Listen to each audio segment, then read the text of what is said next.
Have you ever heard whispers of chants echoing through pine forests in the heart of Bengal?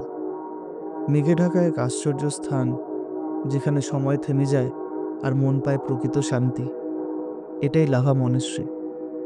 সমুদ্র পৃষ্ঠ থেকে ৭,০১৬ foot উচ্চতায় কালিম্পং জেলার এই মনেস্ট্রির আসল নাম লাঘিয়াপ মনেস্ট্রি। বহু পর্যটকই নামটা জানেন না। ১৯৮৭ সালে গেপান রিম্পোচে এই মনেস্ট্রি তৈরি করেন।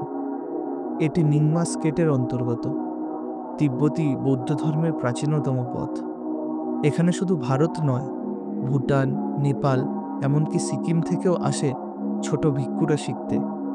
মনেস্ট্রির লাইব্রেরিতে এমন কিছু তিব্বতী ধর্মগ্রন্থ আছে যেগুলো তিব্বতের বাইরেও খুব কমই পাওয়া যায়। আর স্থানীয় মানুষজন বিশ্বাস করেন এই মেঘ শুধু কুয়াশা নয়, এটা হলো লুংতা, অর্থাৎ আধ্যাত্মিক শক্তির প্রবাহ। এই প্রার্থনা কক্ষে বসে থাকলে মনে হয় না তুমি পাহাড় দেখছো, মনে হয় তুমি পাহাড়ের নিঃশ্বাস শুনতে পাচ্ছ। Lava monastery isn't just a stop on your trip, it's a pause in your journey. Next time you are in North Bengal, don't just pass by the lava.